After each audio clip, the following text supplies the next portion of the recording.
Focused on internet and mobile innovation. We don't focus specifically on education, but we've made a couple of investments in the education sector and helped incubate a company in the space as well. So it's an area that is of interest to me, but I'm learning about it quite a bit, just as many folks here.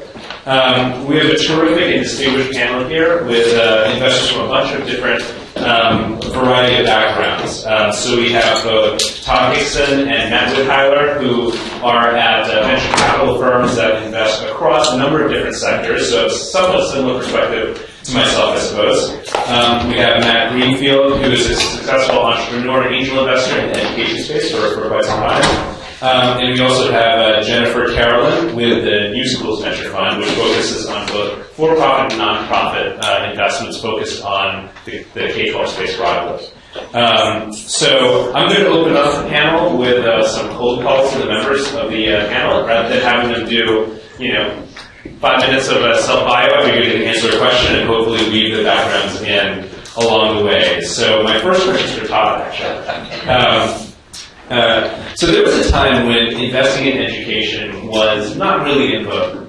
It was fairly out of favor, but in the last couple of years, that seems to have changed quite a bit. So I'm curious, as somebody who invests across different sectors, what have historically been the major barriers to VCs focusing on education, and whether any of these things have really meaningfully changed in the current era that we're at now?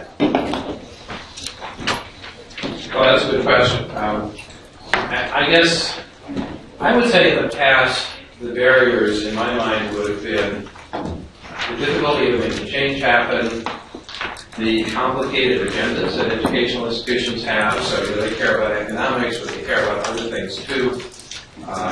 Listening to Professor Agarwal this morning, was talking about the two big objectives of edX are to figure out how to do teaching efficiently online and serve the world. I'd argue one of those is closer to economics, and the other one is more of a social one. And then the problem of what I call the problem of selling cheese to church mice is they like cheese, but they don't have any money. So you can't make money selling them. And I think what has changed, first of all, it hasn't changed for the whole education market. I think if you look at the spectrum from K to graduate school, I think the K to 12 part of it is just the way Seth described it in the last hour.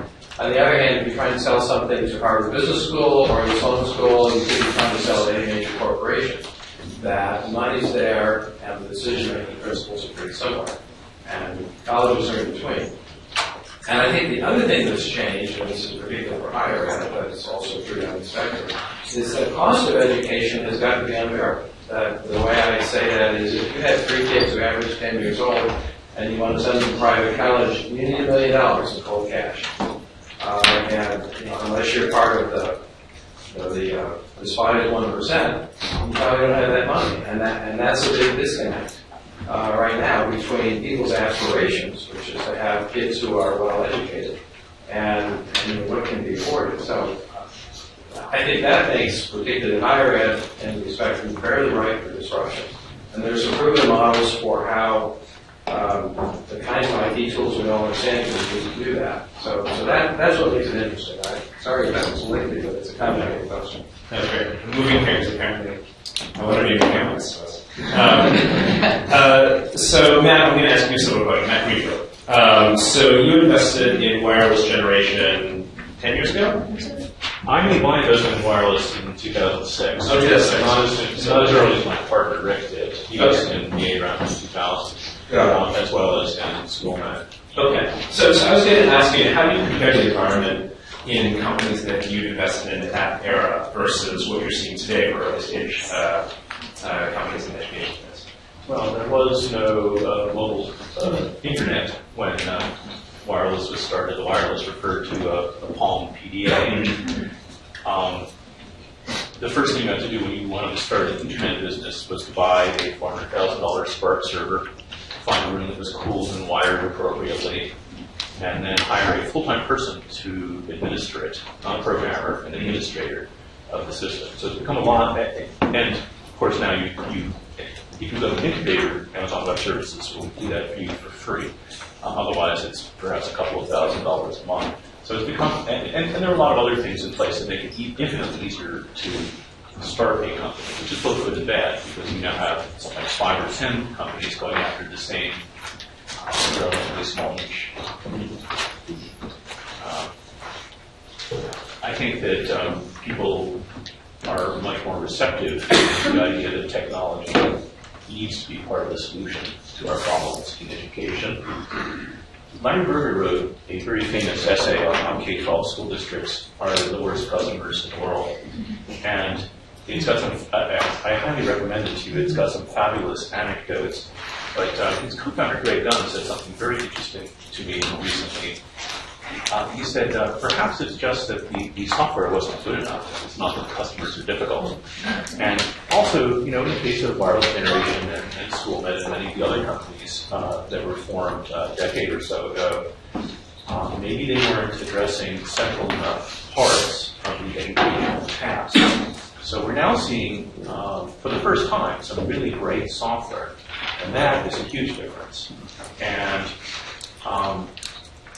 I want to make, some of my fellow panelists are really sick of hearing me say this, but I'm going to put this theory on them anyway. Education has actually been a very good place to invest for people who are serious about it and are focused on it. Matt W's firm is going to do extremely well. I think Jennifer's portfolio is going to yield fabulous returns. The venture industry as a whole has yielded atrocious returns. Over the last 12 years, there has not been a single year, well, there's been 1 year in which the average for the venture industry exceeded 1.5x return of capital, which is obviously not an acceptable level of return for the risks and the length of time that one's money is locked up. But education investors are seeing great returns on their money. And the other thing is that there's a real disconnect between the way that education businesses get valued and the way that SaaS businesses that sell to corporations get valued. How many of you have run across a company called Cornerstone On Demand? Anyone know what that is? Okay. I would say it's basically an education business. They actually have a learning management system as part of their product suite. They sell right now a modest 15x multiple of revenue, not of profits or EBITDA. If you wanted to acquire the company, you would have to pay more. Their accumulated deficit to date is $178 million as of last reported quarter. And they have $100 million in revenue or so 1.5. So it always irritated me when people would talk about how News Corp overpaid for wireless generation at $400 million. Wireless and SchoolNet both went for 6 times revenue or so. A lot of the companies that have acquired recently, like Eminent and Compass, I think both have gone for more like 4 times revenue. So evidently, if you put the label education on it, you immediately get a 75% discount in public market. And I think that has to be. So, Matt Woodhouser, I'm going to ask you. Do you agree that education is a particularly good part of the market relative to the rest of the venture? I think that it, as with all things in venture. Speaking of the mic, this guy. Sorry about that. Just a reminder. I got it. I think, like all things in venture, there are waves and ebbs and flows of different technology sectors where lots of returns are made. If you rewind back to 2004, 2005, it was probably, social with MySpace and Facebook. And I actually think that we're kind of in the process of riding a wave in education. So I actually do think that as far as the ed tech sector goes, there will be great returns had for people who are investing in ed tech and have been investing in ed tech for the past 2 years. Now, how long that window stays open and how long ed tech is in vogue is to be determined. It could be one of these cycles that lasts an incredibly long period of time. It's been kind of 3 years now where it's gotten the activity and gotten the attention for both the acquirer side as well as the investor side. And whether that lasts for another 3 years or 10 years is to be determined. So a lot of it's timing, market timing, but I think, yes, the people who are investing in education today and have been investing in education for the past couple of years are going to actually see great returns. And what areas specifically are you focused on? So I've got kind of 2 areas of education that recently I've been paying attention to. Historically at Flybridge, we've done a couple of different things in education, most recently an online ed company called Open English. That does English language learning in Latin and South America. But as far as what I think is interesting going forward, I think this observation on enterprise and SaaS, along with education, is a really interesting play. So I personally have become more excited about opportunities that bring education into the enterprise. And that happens in 2 different ways. One way that happens is with enterprise knowledge management tools to help your employees become more proficient, better at their jobs, more skilled at what they're doing. But using the corporation and the enterprise as the customer, not the consumer.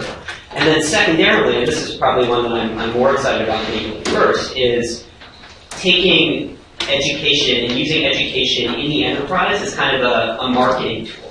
And I'll give you a case study. So we're invested in a company called Tengen, which is a product called MongoDB. It's a NoSQL database. It's really, really geeky, complex stuff.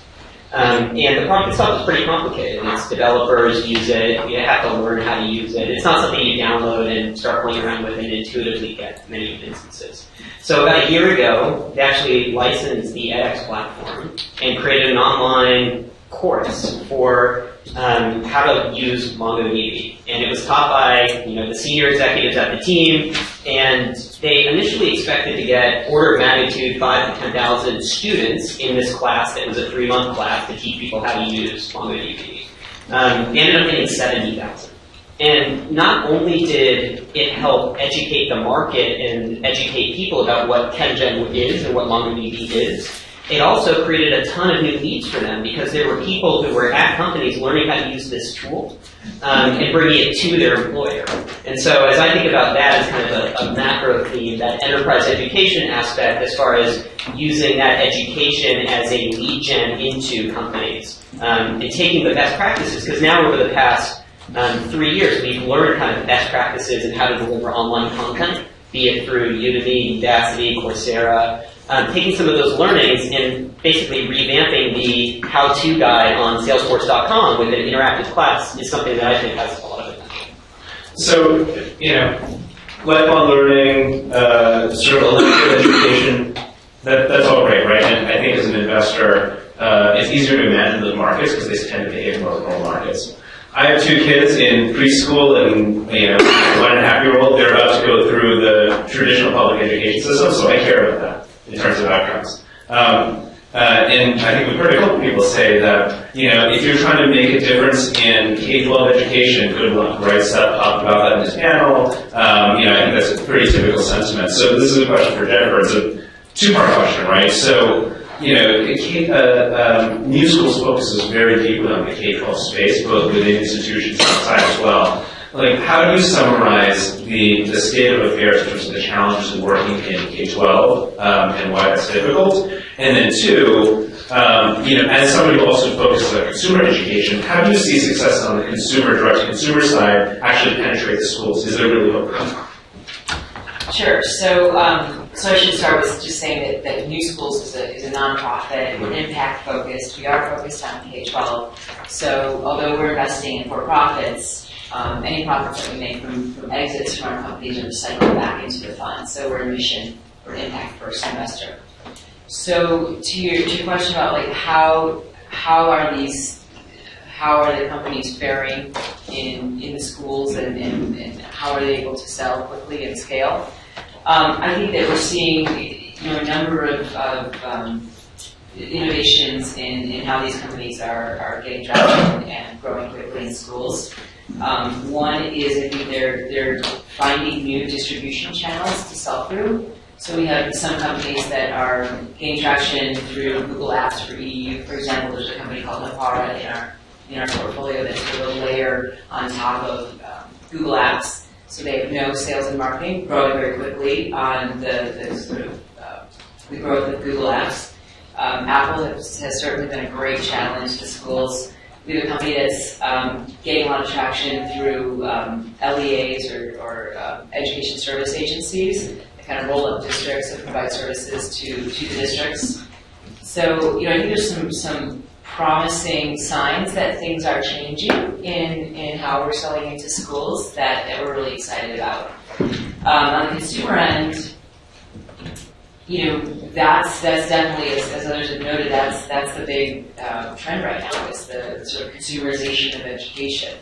I'm not a huge fan of that term, but they're going directly to the teachers or the students and gaining traction that way, and using that traction then to reduce some of the friction so they can upsell to the districts. And definitely, Matt Greenfield and I have a company at Endgrade that's grown organically for many years as a teacher grade book, and then they use that foundational base then to help them sell into the schools. And then the early schools, right? 5 million. 5 million users. Yeah. But then, back to Todd's point, right? How do you actually make that transition to somebody actually, writing a check and monetizing that kind of traffic? How do we make the transition From sort of consumer and user adoption to actually building monetizing? I mean, it's early days, but we are, we do have some evidence of some of these companies that I mentioned that are, making real revenue by selling into the schools through this user base. And if you go into the district and you say, hey, 60% of your teachers are on Endgrade and they're logging in 5 times per week and they're, on the side average of an hour a day, then that's actually real. That's real incentive for these districts to listen. I 100% agree with that and see that, but at the end of the day, it's an enterprise sales model, right? You have users already, but you're still selling to a district. You got to go call them at some point. Yeah, there are some companies that are trying to do it without an enterprise sales model, and it worries me a little. Some of those companies actually are hoping to get acquired on some metric other than forward revenue. That's a risky game. My fund has a social impact criterion, but we also have a cash generation criterion. This is not generate cash. Very old-fashioned. And by the way, Jennifer and I both really strongly believe that the impact criterion leads to better investment returns. That, to paraphrase Martin Luther King, the arc of history is long, but it bends towards what students and teachers actually need. If you serve them well, you are less likely to find your business model going away. It's a very tweetable quote, right? Yeah, right. So Todd, what are some of the areas that NAV looks at specifically within the education sector? Well, so far we've been looking at higher ed, primarily, which you probably would have gathered from what I said earlier. And we've been looking at models that enable, our most recent investment, let me describe it quickly, is a company that partners with community colleges, and it uses online education to expand their capacity to serve students who are on a 4-year track. So community colleges have a complicated life because they both serve those students and they serve a lot of people who basically just want to get from a $10 an hour job to a $25 an hour job. And it's hard to do both of those things well, especially with shrinking resources. So what this company, which is called American Honors, does is it gives them an online supplement to their bricks and mortar pedagogy and curriculum, and also does a lot of work to accelerate placement of those students to regular four-year colleges for the second 2 years. It works out articulation agreements. It does diplomacy with the admissions office so that the students are recognized for what they can do, and it invests a lot more in counseling than most community colleges are able to. And what they are hoping to do is to create a large flow of students who are aiming for a four-year education. And by doing that, both enable a lot of people to get an education for only 40% less than it would otherwise cost. You do 2 years of community college and then 2 years of a four-year institution. That's about a 30-40% saving over what 4 years of private college would be. And at the same time enable community colleges to accomplish much more with a set of their constituency that they don't serve very well now. So then we go back to a comment you made earlier. You said, you implied that, you said that venture investors focus on education have done quite well. But the qualifiers, I think those who are committed to education. So what do you mean by that? What is the difference between venture investors that historically have been uncommitted to education and have done poorly versus the ones that have very well? Well, I think all of us know that the venture capital industry has been massively overweighted in direct-to-consumer business models and underweighted in enterprise software. So a lot of the highest profile investments, the largest rounds, have been things that look like these social networks and consumer e-commerce businesses on which people have made money on the other side. Although, as it turns out, there have been a lot of big enterprise successes recently, and a lot of the consumer companies have imploded. I don't think the Groupon really has a business model. It looks easy to invest in education, and you think I agree from MIT and I'm an MBA from Stanford, so I know what education is like. I think in some ways the education area is more like healthcare services than it is like consumer e-commerce. You wouldn't say, I understand how to invest in the healthcare system because they took my appendix out. So that's the problem. I think people are continually asking me whether they think there's a bubble in education. And yes, the dollar amounts have gone up. But I would say the dollars are almost all going to exactly the wrong places. I'm going to list a series of gaps in funding for education businesses. And one of my limited partners, when I proposed to put this in the slide for the presentation, fundraising presentation of my fund, said, don't disclose that. Don't share that with other people. And I said, I could enunciate this thesis at every conference in ed tech for 2 years, and I don't think anybody would listen. The entrepreneurs will listen, but not other venture capitalists, present company accepted. So here's some gaps. There's a huge Sahara Desert in between seed funding and growth rounds, right? For EverFund, which I invested in, there was an unsolicited offer from another venture fund as we were closing the deal. There were literally 1,000 firms based on those numbers. All you have to do is say growing at a rate north of 100% annually and very profitable. And they don't even care what it does, right? They will invest. Seed funding is similarly cognitively undemanding because you just meet someone, do I like him? Does he sound smart? Does he sound like an interesting business model? Okay, I'll try it. A, B, and sometimes C rounds are very different. You have to make up your mind before you have that 100% annualized growth and profitability.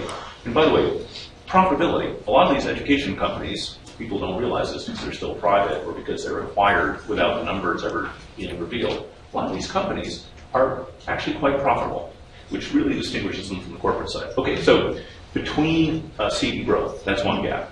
Enterprise software, selling to colleges or to K-12 school districts, that's another gap.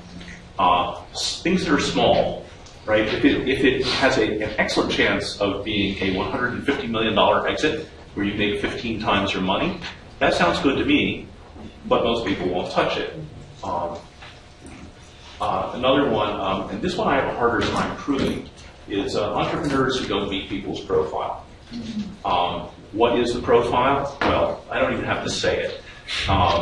But women entrepreneurs, I think, have a harder time getting people's attention. Entrepreneurs over 40, I feel that keenly. Entrepreneurs of color. Entrepreneurs who are outside of certain geographies, right? There's a very strong geographic bias. One of my favorite examples is a company in Pleasanton, California. That is, off the edge of the map. Here be dragons, because it's Pleasanton. Yes, it's a 45-minute drive inland, not up to San Francisco or Berkeley, inland. Yes, from Palo Alto. So people will drive 45 minutes north, but they won't drive 45 minutes. Venture capitalists complain about having to go to San Jose. They want a Mountain View or Palo Alto. Right. Yeah, which makes me wonder why so many of them have airplanes. They're taking naps. Vacations in Hawaii, I think. So we were talking about this a little beforehand, Jennifer. So you're quite focused increasingly on direct-to-consumer models, right? So does that teach you a different thesis from that? And particularly, what do you find interesting on the consumer side? Yeah, just to be clear, we want to transform schools. Mm-hmm. So our goal is really to transform schools and to improve public schools in our country. We believe that there's different approaches, enterprise and direct consumer. But one of the things that we're looking at is, so because we're a seed fund and just investing in people that look good, we spend a lot of our time thinking about follow-on funding for our ventures. So we're looking down the pipe and making having relationships with the other venture capitalists and foundations and angel investors so that we can help sort of line up funding for our seed ventures once they graduate on to the next level. And I do think there is to your question earlier about is there a crunch? We were just looking at data on this. There's 23 companies that had Series A funding last year. And of them, only 6 were companies that were selling it to schools. K-12 companies that had Series A, only 6 were selling to schools. So there definitely is a bias towards direct consumer companies, at least in Silicon Valley venture funds. So, we do look that these companies are going to have to raise a Series A and Series B, and they are going to be asked, what is your direct consumer play? So we are encouraging them to do both. And are there particular subsectors of the market that you're really excited about and you think is well suited to a direct consumer play? The way we source the types of investments we make, we have over 360 schools in our portfolio, nonprofit charter schools. So we stay very close to the schools and the educators themselves, and we are constantly asking them and going to the schools and trying to figure out what are their biggest pain points that they need to solve. And that's what we are using to source our investments. The types of stuff that we're looking at are places where there are sort of structural issues that cause a disproportionate impact on certain populations. So we just made an investment a number of months ago in Autonomy, where they are addressing the college counseling market, high school guidance counseling. So the ratios there are 470 to 1 high school guidance counselors to students to guidance counselors. And that's just a bottleneck of information, and that's a clear place that technology can play a role.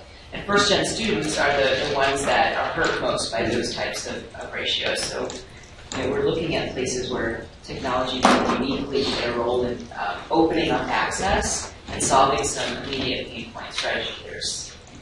Can I respond?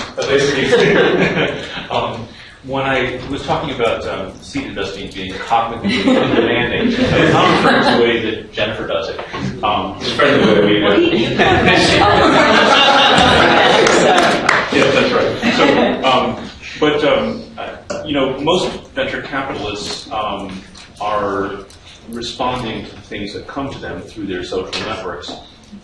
There isn't that much deliberate creation of new things by venture capitalists.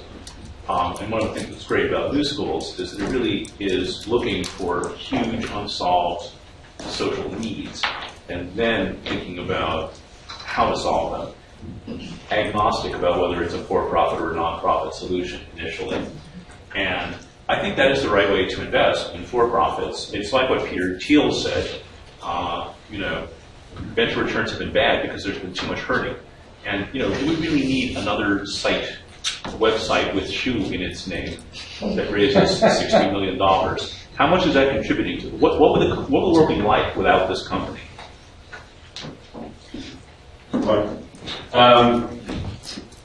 So on the higher ed side, right, we had talked about on edX that showed really the great power of the platform. A lot of the hot Silicon Valley companies are focused on higher ed, companies like Coursera and so forth. In your view, what does higher ed look like in 10 years? Just as you see the innovations that are coming to bear today, will it actually look more similar than we think it's going to be, or do you see a completely different paradigm emerging that you would put your money behind? How? You're asking me? Anyone? Sure. I'll take a couple of steps. So, I think it's going to take longer than 10 years because things change slowly. But I think there are some real disequilibriums in higher ed. So we have several thousand higher education institutions in this country, and to a large extent, every one of them develops a curriculum that's fairly similar to the curriculum that every other one of them develops. And if you look at that from a business perspective, you can say, well, that's a lot of wasted effort because there's just no value add in expounding Econ 101 2,000 times. Now, to some extent, textbooks and so forth are shared across institutions, but I would expect we'll go to the structure in, say, 10 or 20 years where there's a handful, maybe a couple dozen schools that do most of the curriculum development. And the rest of the schools are focused on teaching rather than on everybody reinventing the wheel. And if you look at the business school industry, that happened a long time ago. So Harvard Business School created something called the Case Clearinghouse that was there when I was there more than 10 or 20 years ago. And they basically wrote a lot of cases, and then they offered rent them to anybody, and then they offered other schools put their cases in there and rent them out too. And that worked very well. And it's created an industry in which curriculum development is basically a different activity for teaching. And I think that idea will spread. I also think we have enormous spending on bricks and mortar in higher ed. And in fact, the educational industry is amazing in the higher ed industry in that it has had very strong revenue growth in the last 20 or 30 years, as evidenced by what's happened with price. And at the same time, many schools have gotten seriously levered up and are in real financial trouble. And the reason for that is because they've been competing by building bricks and mortar. And I think that one of the things that technology is going to do is to demonstrate that a lot of these bricks and mortar are unnecessary.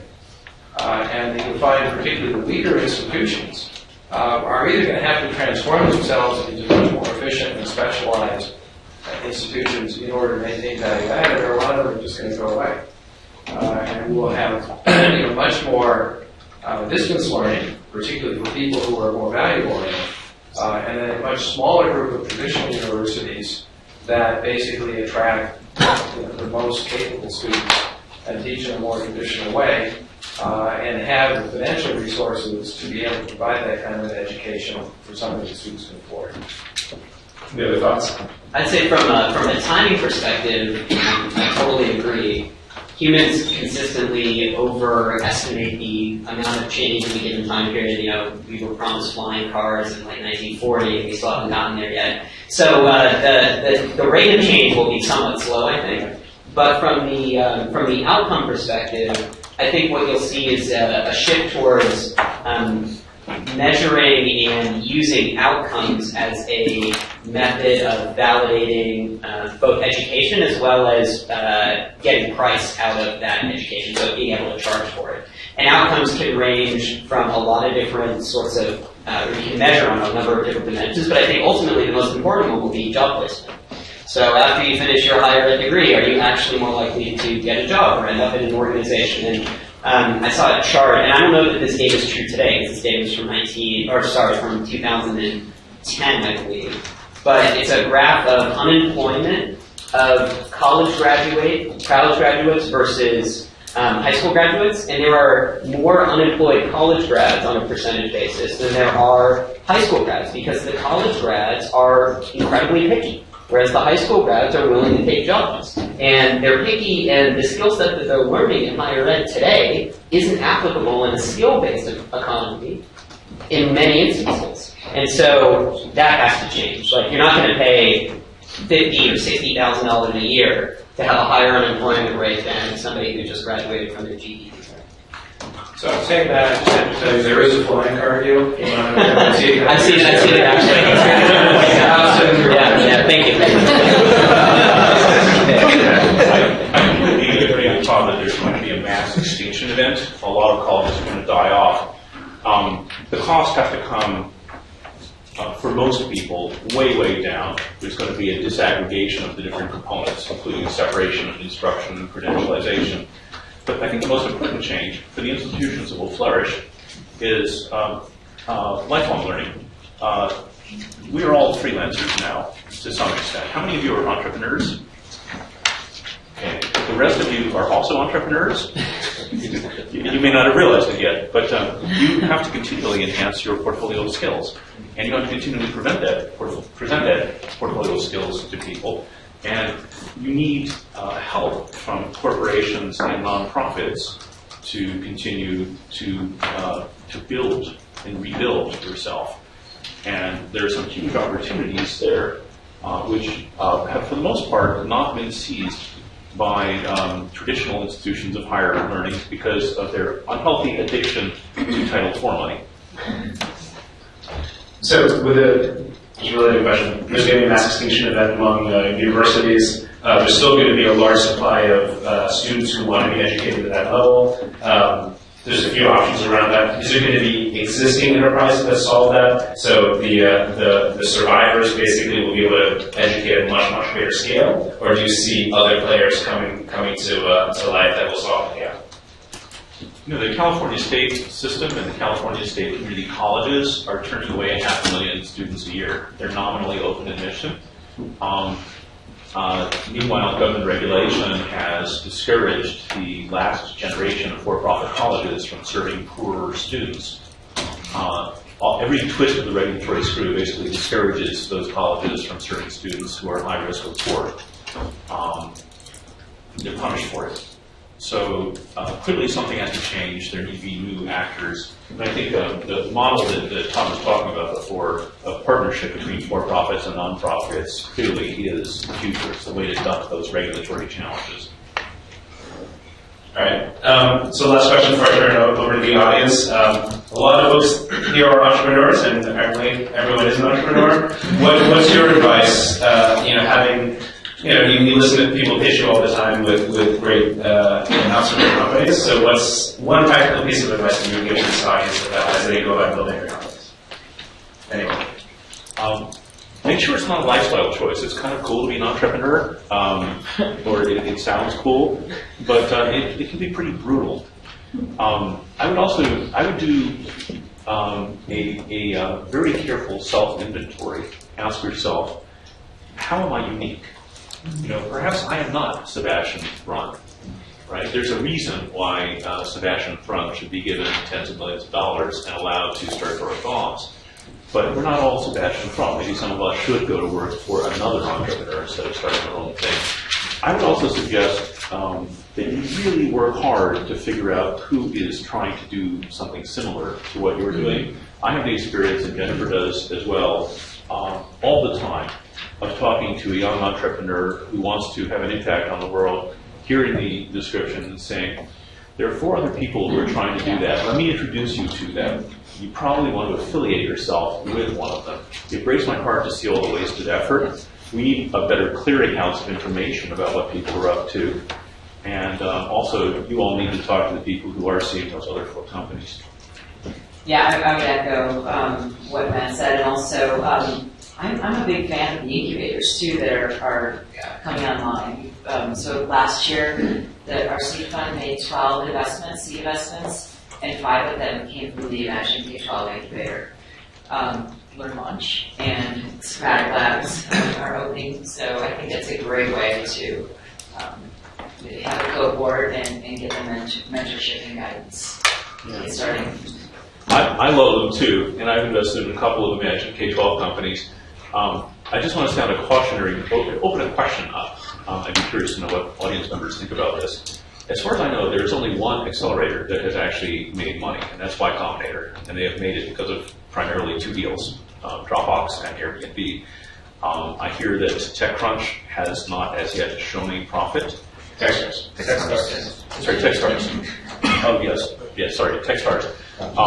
It's possible that the 500 Startups has. Certainly, the fund at 500 Startups has delivered terrific returns. So then the question is, what will the profitability of the ed tech, the industry-specific incubators and accelerators look like? And I actually have an uncharacteristically optimistic take on that. I think that an industry-specific incubator has a much better chance of delivering real value to the firms that go through it. They can have a real curriculum.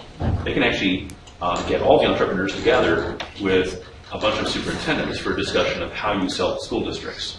I mean, the best example of that is Socratic and what they're doing with the city of New York as far as having a whole incubation center in which these technologies can be tried out and tested in real environments. The one, I guess, actionable piece of advice for the aspiring ed tech entrepreneurs in the room is think about who your customer is and how you will get money from that customer. Because in ed tech, basically the distribution channel, especially in K-12 and higher ed, is incredibly important. And if you can't figure that out, your company will never make money.